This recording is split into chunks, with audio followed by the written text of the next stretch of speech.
Thank you for listening to this episode. And follow the podcast on social media by finding @Prestigious_pod. And if you'd like to be coached on how to live a more prestigious life, you can reach out to me, Chris Bean, @ChrisBeanOfficial, or by emailing the podcast directly at prestigiousInitiative@gmail.com. Lastly, sign up for our newsletter either through social media or on our website. This is the Prestigious Initiative. Welcome. I'm Chris Bean. Today I have two incredible guests joining us, Navy SEAL veteran William Branum and HR specialist Brenda Neckvatal. Together, they've authored Mission Ready, Building High-Performing Teams from the Battlefield to the Boardroom, which is a groundbreaking book that unites military precision with corporate insight to create unstoppable teams. So whether you're a leader or an aspiring to become one, today's conversation is one you don't want to miss. Welcome, guys, to the show. Thank you. Hey, thanks for having us. So what would be some key insights that someone would be looking for to take away from our conversation here today? Brenda, I'm going to let you take the lead on this. Yeah, when we do a podcast, so we don't talk of each other. We literally, Will, Brenda, go, right? That's how we are. So don't be surprised if you see that. All right. So what this book is about, it is our combined perspectives on leadership. They come from our principles of leadership. Will lays out in the beginning of the book an amazing pathway to actually creating a foundation of like a system almost step by step, like very simplistic. Do this, keep in mind, keep it simple, communicate well, boom, boom, boom, boom, boom. So anytime somebody were to adopt any of those things, then I come in because now your group dynamic stuff kicks in, right? Now your people stuff comes. So we've got theory in the front, we've got theory in the back on how to deal with the people side, but they're both based off of leadership principles. So when somebody comes in and they want to, let's say, for example, they wanted to focus on improving their level of communication, Will's got a ton of really awesome, great advice on how to actually do that. That's in theory until you actually start putting things into practice. And then as you're working through it, you're going to find that, okay, I'm doing this, but I'm not necessarily getting the desired result. Well, it's not maybe so much what you're doing. It could be the message should still be the same. However, what you're running up against isn't necessarily a message, it's the reaction to the message.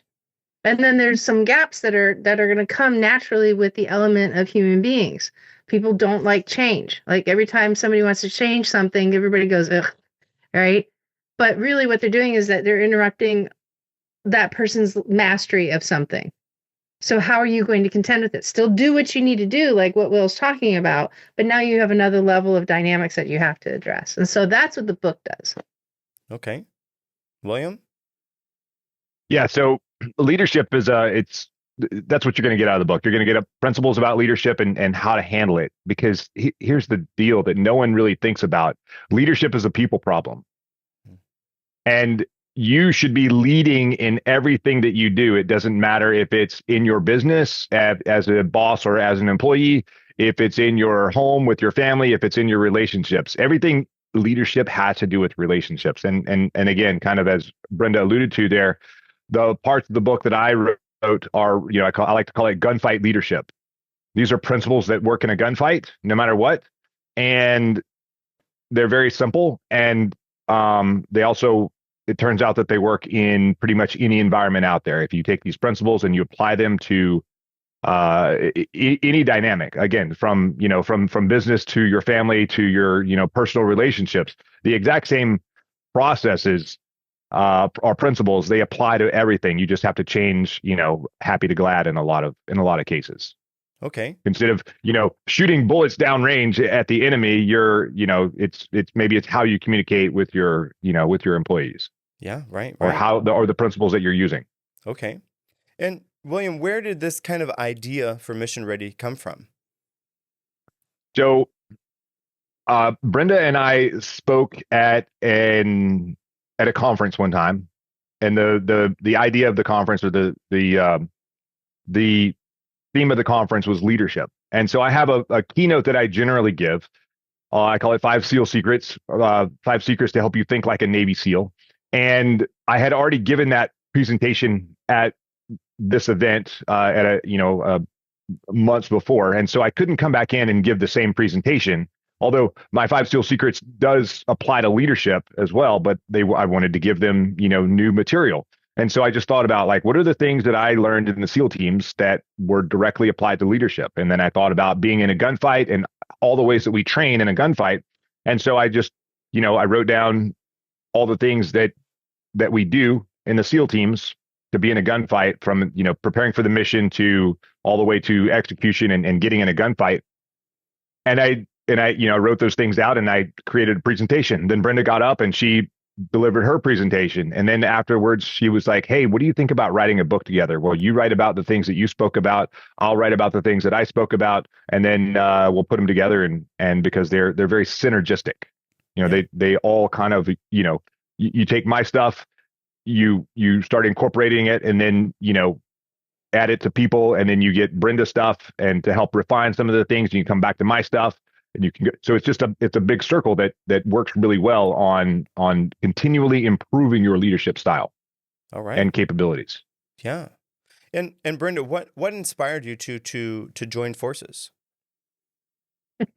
Well, that goes back to how we actually met, to be honest with you.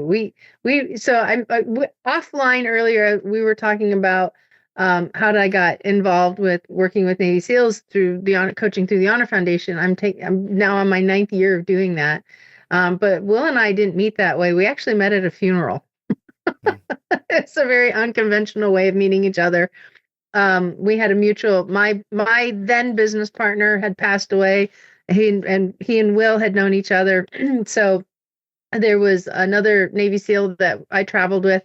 So the three of us converged, and we met. I mean, we traveled together, and then Will joined our little party, and that's how we got to know each other. So there's nothing like, meeting somebody when you're just like bawling your eyes out. It's like, "How are you?" Like, I'm fine. So we got along famously, and Will was at this stage where I think you were about like a year and a half, the absolute most, of making his transition out of the military. And, we got talking about how challenging it was. And so I said, "How are you, with all the stuff that you're doing, all the stuff that I'm doing, like, how would you like to do a weekly call?" And we just kind of have like an accountability call. So we became accountability partners, and we did that for 2 years. We still do it to this day. Like, we're going on 5 years of knowing each other, and we still meet almost every Wednesday. Yeah, it's funny, when Brenda called me just a bit ago, I thought she was for this podcast. I was like, am I late? What's going on? I'm still going through my morning routine over here. So that's how we came together. And, we've supported one another. We've been each other's soundboards. We've, when one person has been up against the wall and something, we're just there. So, we have a really great friendship. We're like family of choice. And the other thing too is that we can actually call each other out on stuff, and neither one of us is really going to get offended by it. I mean, we may not like what we hear, but at the same time, like, we're very open to the truth. And okay, so Brenda, you've written books before, right? Yeah. How was it working with William? And William, you've never written a book before. Not on purpose. Not on purpose. So how was it, Brenda, trying to put together William's work into yours and make it have a cohesive kind of start to finish? So what we did is we actually sat down and made it very clear. Like, Will's like, "I'm going to talk about this." I'm like, "Fantastic. I'm going to talk about this." And then we didn't write a book in a way that we came together on a single theory or philosophy. Like, if you were to read some books on, organizational behavior or anything relating to academia, when you've got more than one author, literally it's like the front half of the book is his words, his thoughts, his stories, his successes, his failures, his lessons. And then the back end of the book is really me. So you hear Will in the front, you hear me totally in the back. So we split the book basically in half. And that's really how it all kind of came together.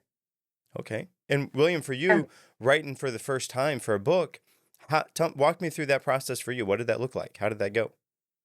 Really what I did is I just went back, and because of the way that she approached me on the way to write it, I just went back to the presentation. I had a recording of it. And so I went back and I listened and make sure I teach this as a lot of times as a workshop now, like gunfight leadership for leaders in some of the events that I run or I get invited to. And so it wasn't terrible. It was the editing on my part was not that easy to do. However, there's you got to learn. So if you want to get good at something, you got to mess it up a whole bunch of times before you get it right. And that's how I learn anyway, through failure. And so I probably screwed it up more times than I'd like to admit, and then finally got it to Brenda, and she did her magic, and here we are. Yeah. Well, And okay. it was fun.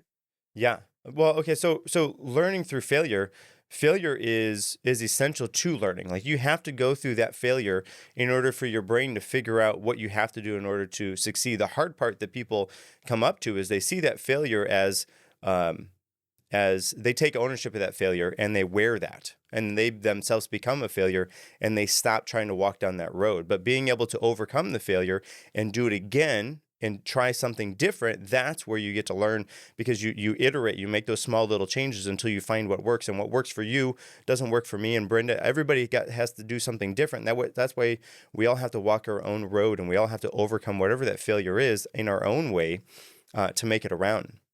And I want to say too, the other hard part, at least for me, I've done things where I'm writing a speech for something, and the way you write a speech is much different than the way you write something that's going to be read by somebody else, right? And so trying to take something like your audio, you talked about the recording, okay, just write this down word for word.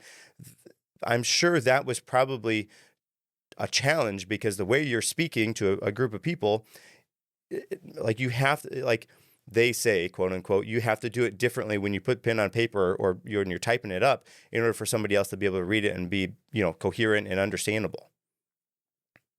Right. But if you turn it into stories, you can make your speech stories, and then you can also take your speech and create a book about it. Yes. If you keep it all story form. Yeah. Instead of like bullet point, this is what you do, and like, some boring PowerPoint presentation. Yeah. Well, and that's nice too, because people learn through stories. They can think through those stories. That means something to them then. Yeah. Okay, so right. Will, I want to ask you. You talked about the 5 SEAL secrets. Can you share those with us? Yeah, actually, you just hit on one of them on failure, accepting failure. So I created an acronym. My main keynote is 5 secrets to help you think like a Navy SEAL. The secret is you have to get naked. So naked is an acronym, and because we're talking about thinking like a Navy SEAL and taking action, I put the word get in front of naked. And so if you want to think like a Navy SEAL, you have to get naked. So naked, the N stands for never quit. The A is accept failure. The K is to kill mediocrity. The E is expose your fears, and the D is do the work. And you have to do that every single day. And so I take each one of those and I apply, lessons from, SEAL training to combat to whatever you want to equate it to, and I apply, how does that apply to how I became a Navy SEAL, how I think as a Navy SEAL, and how you can take those same principles or those same ideas of never quit, accept failure, kill mediocrity, and apply them into your personal life. Okay. And you're doing that on a daily type of basis. So you are continually moving outside of your comfort zone, which is a challenge for people to do. But for you being a Navy SEAL, that was almost like the everyday type of environment that you were in, I can imagine. Well, it was. However, most people, when they hear that I was a Navy SEAL, they're like, oh, you're like this extreme athlete. You do all these other things. You're just made for it. And I'll tell you that I was growing up in Mississippi. I was a mediocre kid who didn't think highly of himself, although I did become an Eagle Scout. A lot of imposter syndrome, a lot of stuff I had to kind of work through and get over in my life. However, one of the things I think it was a gift and a curse is I would always say, well, how hard can it be? How hard is SEAL training? How hard is this? How hard is that? It's pretty freaking hard, but it's totally doable for anyone who wants to do it. So at the end of the day, I'm no extreme athlete or phenom or anything. There's nothing special about me other than I have the grit to, if I see something that I want to achieve, I will go and do whatever I need to do to accomplish it. And so because I'm just a regular guy, I can help other people who are just regular people or exceptional people become or do whatever they want. And I can teach them how to get there. Yeah. So, okay. So it seems like the people that go through SEAL training, you look at the athletes and everybody who starts within the class, and you think, oh, this guy's going to make it, that guy's, and that's not at all the measurement that they're trying to get. And the SEALs, the Navy has strategically designed this program to weed out the, let's say, the weak-minded individuals or the people who can't overcome whatever those physical, yes, but also the mental challenges that are going to be there, to only have the elite level athletes, both physical and mental and endurance and all those kind of things, because they strategically designed the program to get rid of those other people, the people that are there just for show, or the people that are there for whatever the accolade is that they want. And you look at the class when you start and you see these real big buff guys, and you think, oh, this guy's going to do so, and it doesn't necessarily communicate that way. I mean, it might sometimes, but standardly it doesn't. Is that kind of right? That's 100% correct. I mean, I remember, and I went through BUD/S a very long time ago. And I remember all the guys there, they were like Olympic alternates, collegiate athletes, guys that were just amazing at everything. They could run, they could swim, they were great leaders. They were loud. They could fly around the obstacle course like a chimpanzee. I hope I didn't insult any chimpanzees by saying that, but they were natural leaders. They were charismatic. I was like, you're definitely going to be a SEAL. You basically already are. And what I found is the physical, like they break you down first physically. They're not even trying to break you mentally. Once you hit that physical breaking point, then you start working on your own mind all by yourself. And you either take it or leave it. You accept, the failures that you're going to face, the challenges that you're going to face, or you're like, you quit because, I call it the sort of mediocre mindset. You're like, or it's the never quit and accept failure mindset. These guys would quit because they were told they weren't good enough. They were used to winning. They were used to working hard. They were used to like doing all these other things, winning and being rewarded for their actions. But in SEAL training, all you get at the end of the day is you get more punishment, more failure, more, you name it, pain. And they just couldn't handle that. And, for me, I was like, I'm used to failing. I'm used to like, things not working out for me. So this is just a Tuesday to me. So let's go. And why are you quitting again? I don't understand. Like, this is not that hard. I mean, it's hard, but it's not that hard. Yeah. We're just doing the same thing that we did 5 minutes ago, and we're still doing it. Yes. And they still say that we suck. They said we sucked when we started. They said we sucked when we finished. Apparently we suck, but we're still here. So let's just keep going. Yes. Yes. So, all right. So Brenda, bring me in. What are some key elements to make a team thrive? And then how do those principles apply across different environments in the workforce?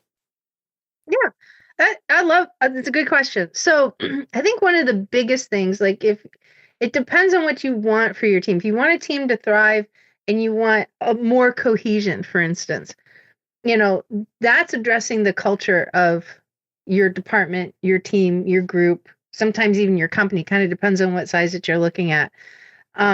One of the things, like if you really want a team of good people, like solid, good people, they're going to execute time and time again. They are some of the best at what they do. You have to, and the reason why we wrote about principles of leadership is that people are never loyal to your preferences. They're only going to be loyal to your principles. So leadership will always start and end with you. But if you're not leading from a principle-based standpoint, and if you're constantly changing your preferences, they have no idea what to expect from you. So people who are leading from like, well, I prefer to do it this way this day, and then tomorrow we do it this way this time. And it's like, and there's no rhyme or reason as to why. That doesn't promote cohesion. People will come together based off of unified values, vision, purpose, principle, right? So that's really where you have to start, is figuring out, like, what do I stand for and how am I going to put that into my team?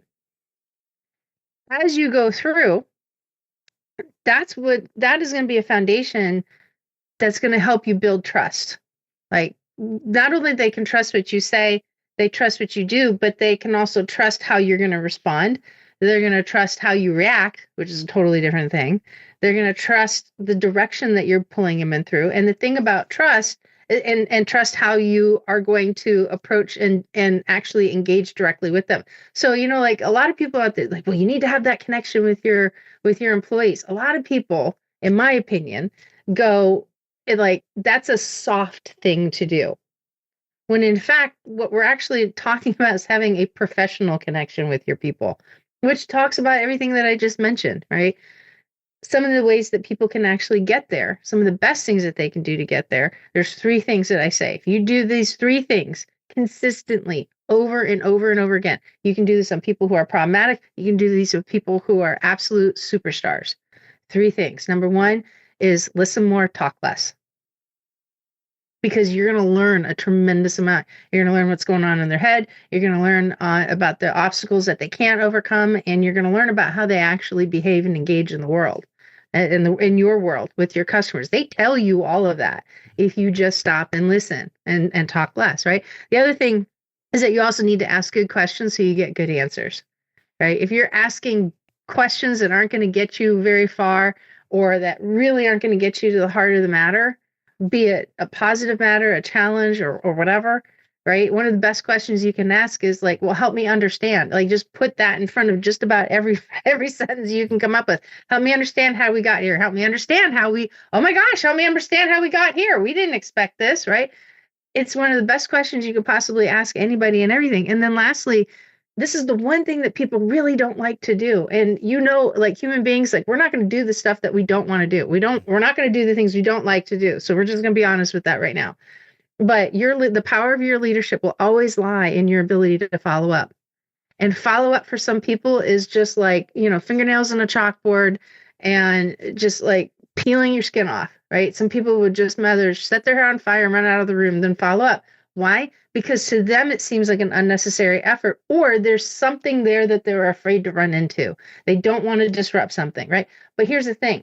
Following up isn't always about something negative. It can be something that's just as positive, right? Because if you don't keep your fingers on the pulse of something, how are you going to know if it's actually working? Yeah. Well, and okay, and if you don't follow up and let that person know, hey, I didn't like this, I didn't like the way you handled this, or this didn't work out for us, then it's going to keep happening. And then there's going to be a tension between you and that person because you didn't take the opportunity to communicate well enough to say, hey, this is an issue. And the same thing happens like when you have kids. If you have kids and they're doing something you don't like that they're doing, and you don't stop it, you don't try to culture them into a better behavior, they're going to continue doing that behavior. Then that's a tension. So if you can communicate to them, hey, this is where I didn't like this, or whatever it is, even though you don't like the follow-up, even though you don't like the confrontation or whatever it is, unless you have that follow-up with them, they're going to continue on because they don't know any difference. Yeah, and here's the other thing about this too, is that so here's how the magic of our book works, right? I'm going to give you an example. So Will has a fundamental theory on shoot, move, and communicate, right? And I'll let him break that down more, but let's just take the communication piece of it, right? They've gotten orders to do something. They're now in the middle of doing it. Once it's done, now let's talk about it. Let's talk through about it. Here's the thing.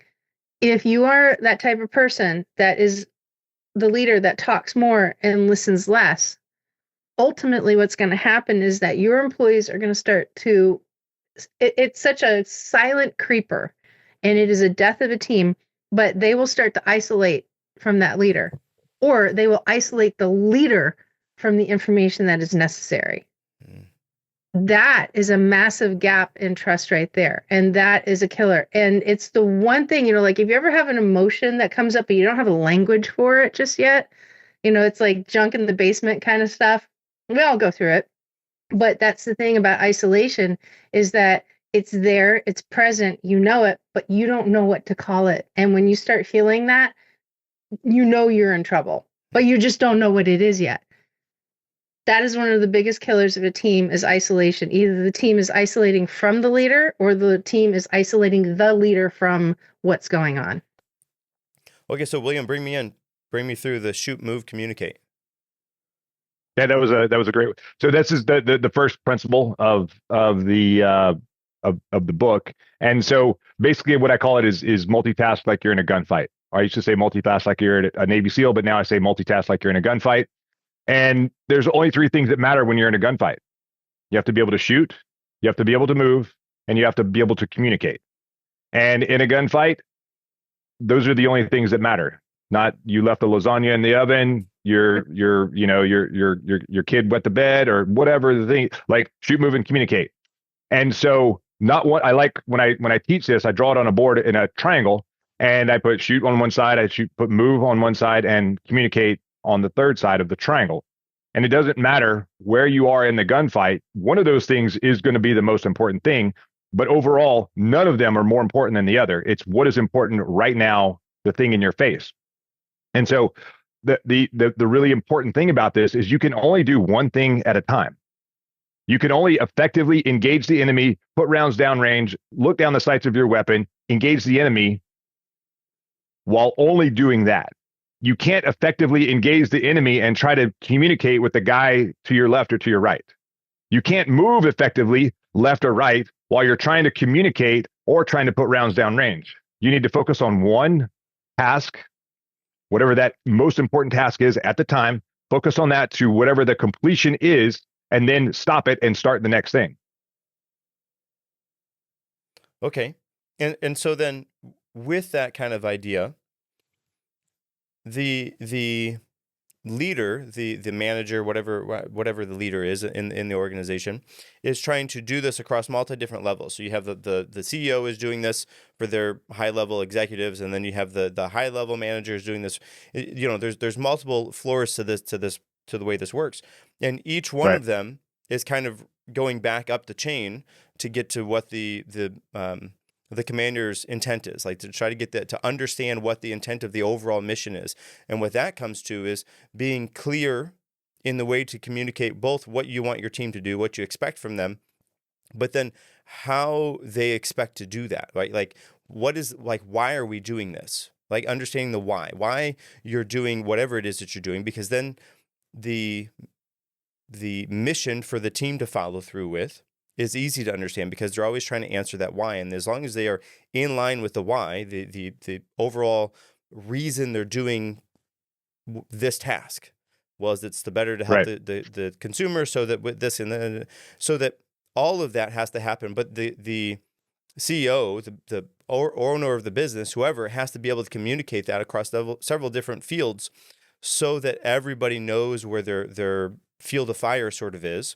And then they can do that shoot, move, and communicate type of methodology, so that they know what's most important, how to get there, and they can communicate to their team to get it done. Right. And you started, I mean, commander's intent is the fourth principle. And to kind of break down, it took me years, probably more than a decade, to figure out what the heck commander's intent really was. Because we would be sitting in these briefs and the officers do all the briefing, and the enlisted, we just, we help out with our part of the brief. But on the officer side, the manager, the senior manager side, they are the ones responsible for the mission tasks, commander's intent, all these other things, and pass that down so that everyone knows. But really, we did a poor job early on in my career, at least, of explaining what exactly commander's intent was. And so I remember being on a mission, planning for a mission, briefing a mission in 2005 in Iraq. And, we started talking about contingencies and, what happens if this happens, or what happens if that happens? And the guys were asking the questions. And I said, hey, yeah, if this happens, then we're going to do X. And my boss said, no, we're not, because that doesn't fall in line with commander's intent. I was like, okay, so now we're arguing in front of the guys. So we need to step away, figure out what the hell commander's intent actually is, and then come back and then, deliver what we're actually doing, because we're deployed. We've done a whole big workup and we're not on the same sheet of music, which is not okay. So let's go back, figure our stuff out, and come back out. So we went in the room and we were both correct on what we thought commander's intent was, but we were both wrong. It depends on the perspective that we were looking at it and the way we were attacking it. So the best, easiest way that I can explain commander's intent based off of failure is, what is the desired end result that you're looking for? whatever that thing is, if you can make it as measurable as possible, and then you give the freedom to your team, as long as it's moral, ethical, and legal, you have my blessing to go execute it. Or I'm going to give you these left and right boundaries. As long as you stay inside these left and right boundaries, I don't care what it is, how you market it, how you do whatever, you're free to go do it. So that gives the team, now the team has trust in what you're doing, in the leadership. Hey, I trust you to go do this. So that empowers them to go and try a little bit harder, because you're not micromanaging them. You're giving them clear guidance. This is my intent. This is my desired end state. Go execute it. And so once I learned like how to explain and how to understand commander's intent and help leaders deliver that to their troops or to their teams, it like the payoff of my pain once upon a time, and the payoff of the organization, they have a much more efficient team and a much more trusting team. You know, it helps drive the culture of the organization and things like that, because they know exactly where they want to go, what the desired end result is, how long it's supposed to take for them to get there, all those other things. Okay, so Brenda, I've heard this said, and as I have progressed through my journey, I believe this to be true more and more each time. There are no bad teams, only bad leaders. With that kind of concept, the leader is the be-all, end-all for how the team is functioning throughout the business. What type of things can the leader do to help to motivate or cultivate that type of work ethic that we need for the employees to have in a suitable way for them to follow? That I love your question is like a big bullet and a little gun right now. So I'm going to take a step back to what you were saying earlier, is that the leader is the end all be all to a point. Yes. But then you also have to take that in perspective, is that at what place within the company is that leader? And so you can actually have a brand new, newly promoted person or newly hired person walking into a team that is an absolute disaster. Now the expectation is that leader cleans up and fixes the team, right? Fixes the problem of what's going on. The problem with that statement is that if the company is not giving the leader 100% of its support, they're not going to be able to get very far. So there's some yeah buts to this, right? So let's say in a perfect world that you have a leader that comes in to a team that's just a hot mess, and they go in and fix it. Well, the very first thing that you have to really look at is every situation that you're up against, you have to evaluate it based off of one of three things. Is this a skill issue? Is this a knowledge issue? Or is this a motivational issue? Because skill and knowledge you can fix pretty quickly. That really amounts to either getting them caught up on what's going on, or training, or some form of development. But if it's a motivational issue, that takes a lot more, because there are going to be some people that you're not, quite frankly, going to ever be able to motivate. And they actually have to make a choice as to whether they want to be part of this team or not. And then it's the job of the leader to be able to outline that and then let them make the decision. So, we were talking about principles and preferences, right? So let's say, for example, we've got in commander's intent. We mix all of that together in a big blender. Basically, what that comes down to is that we're going to sit here and tell you what our number one business objective is. And if you have a problem with that, that is not something that we are going to be able to fix. It's something that, as an individual, as an employee, you have to determine whether or not your principles will allow you to be part of an organization like this. And there's a lot of things in this world that we do are very difficult for the benefit of mankind, right? You look at pharmaceuticals, they have to test on something. And so they test on animals, right? That's a necessity. If that's something that a person, like, you can't motivate somebody to fall in love with that. You really can't. That's kind of against who we are as people. If they can't do that, and if they don't have that kind of ability to separate what they're doing from the overall objective, they're not going to be a fit in the organization. They're always going to have some sort of argument inside. Now, that is not the greatest type of example, but it's a real one at the same time. right? And you can look at any problem that we have in the world. That's not something that you can motivate somebody into doing a good job with, right? They have to find their own internal motivations as to why they want to do a better job. And a lot of it comes down to self-efficacy. Am I here just to punch a time clock? Those are the people that you are not going to motivate into something unless you're using a negative motivation like fear, or they somehow eventually wake up and say, hey, I want something better for myself. So there's an individual choice. And the only thing a leader can do, honestly, is bring the horse to the water. And it's the horse's decision as to whether or not they're willing to drink. And I think a lot of people, I'm one of those, I'm a hopeless optimist when it comes to stuff like that. And I joke around that I say I'm a recovering HR professional, right?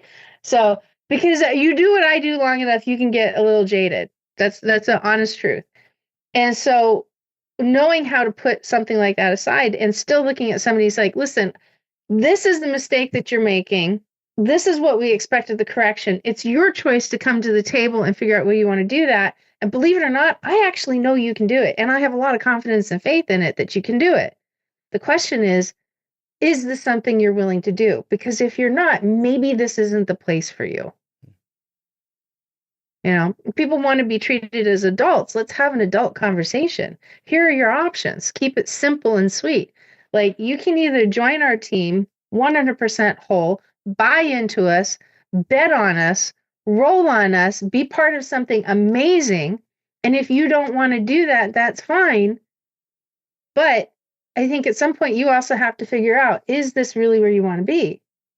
And it's amazing when you have that kind of conversation, the moment of pause that it gives somebody to say, you know what?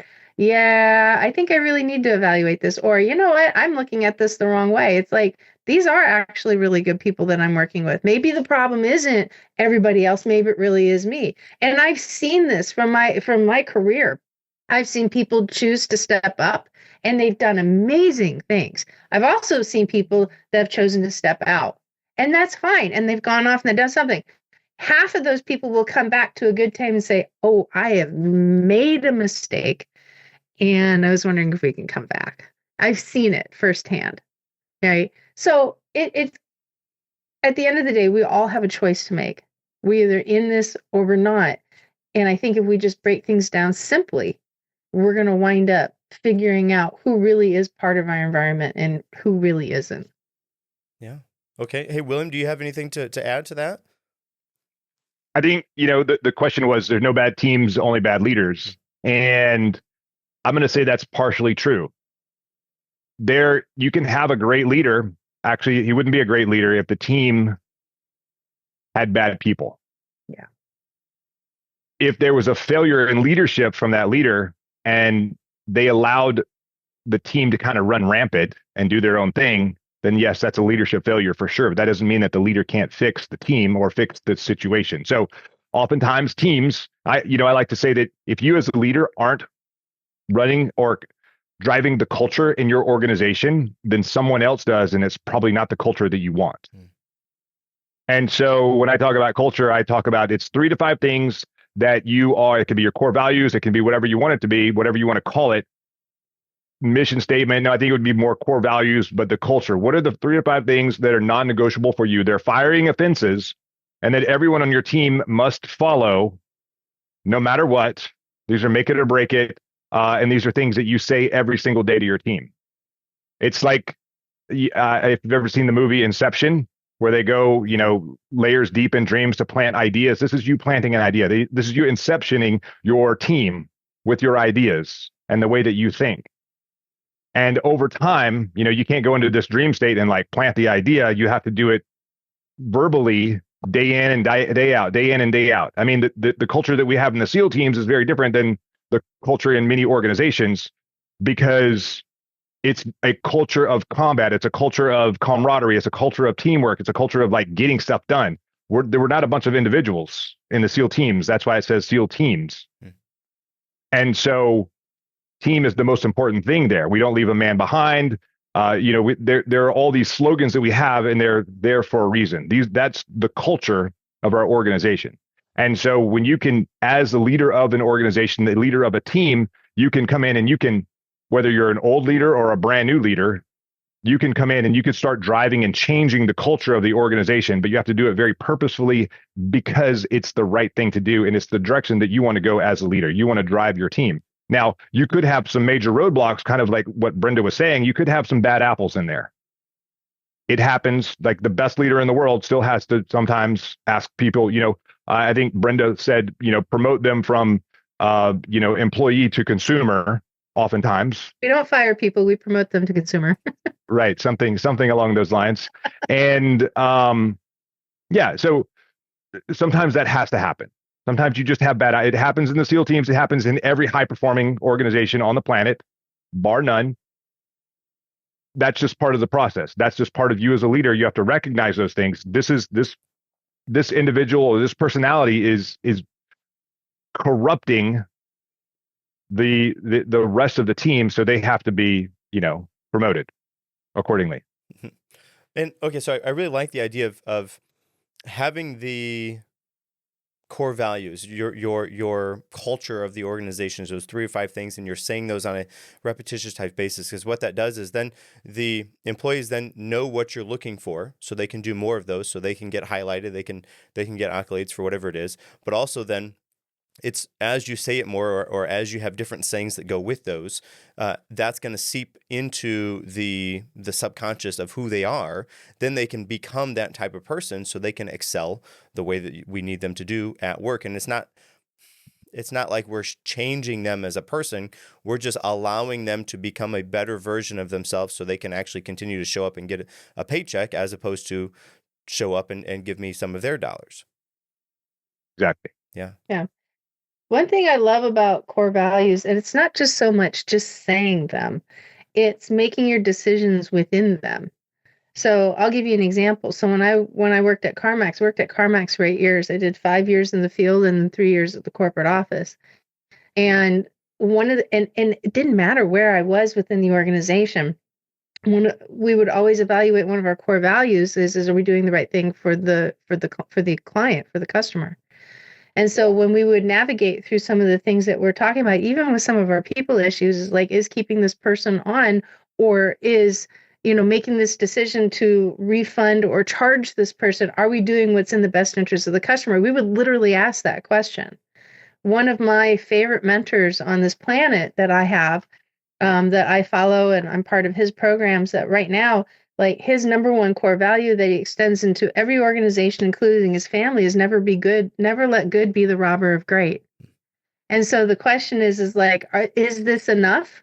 Or can we take this to yet another level and really deliver on promise, right? And those are actual conversations within the structure of the core values, that it's not so much just saying them, but it's literally living within them that makes the difference. Yeah. Have I communicated this enough? Well, who else needs to know? Like, literally living within them.